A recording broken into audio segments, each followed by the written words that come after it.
Good evening বন্ধুরা, তোমরা সকলে কেমন আছো?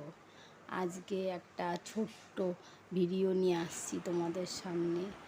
সন্ধ্যার সময় এই ভিডিওটা তুললাম।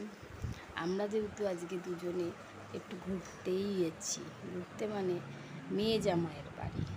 বেশ কয়েকদিন ধরে বলছে আসো আসো, আর সব সময় আমাদের দুজনের একসঙ্গে তো বেরোনো হয় না, তাই আমরা দুজন মিলে চলো একটু যাই ঘুরেই আসি বলে বেরিয়ে পড়লাম।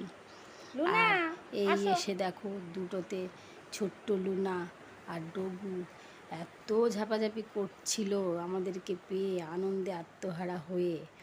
আর এইখানে দেখো মামামের কাছে এসে বসে রয়েছে। লুনা আসো করে ডাকছি, তাও যাচ্ছে না। আর তারপরে কিছুক্ষণ পর চা জল খাবার পর এই নিয়ে হাতে তুলে দিয়েছে দুটোকেই, আর নিয়ে খেলা করছে। এই দেখো ছোট্ট লুনাকে, কি সুন্দর ছোট্ট কিউট লুনা আমাদের। আর একসঙ্গে দুটোকে নিয়ে বসে খেলা করছিলাম, একটু কথাবার্তাও বলছিল ওর বাবা। এই সব মিলে একটু আনন্দই হলো, ঘোরাঘুরিও হলো, একটু আনন্দও হলো।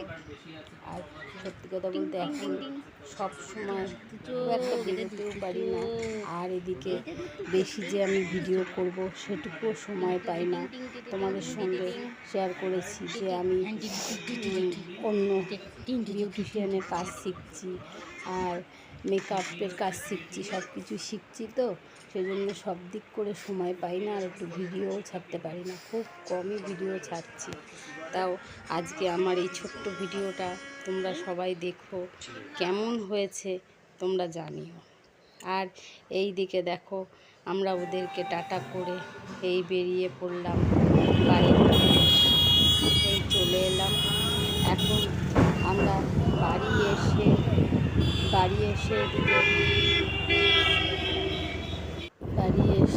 যাবো। এখানে একটা চৌমাথা প্রভু, দেখো খুব সুন্দর জমজমাট। এখন রাত 10টা বেজে গেছে, তবু আমাদের চৌমাথা মোড়ে প্রচুর ভিড়। আর এই দিকে দেখো বাড়ি এসে গেছি। আমার শেরু কি করছে, ডগু আর লুনার গন্ধ পেয়েছে। সারাক্ষণ ওদের দুটোকে নিয়ে যে কী বিশাল আনন্দ করে। এদিকে পা আমার তো কিছুতে ছাড়বে না, পা তো আমার ছাড়বেই না। সমানে বলছে কোথায় গেছিলে, ওর ভাষায় ও কথা বলছে। কিছুতে আমরা তো আর বুঝতে পারি না ওদের ভাষা, তবু আমার ওপর চিল্লামিল্লি করছে। তারপরে ওই দেখো ঝাঁপিয়ে উঠছে।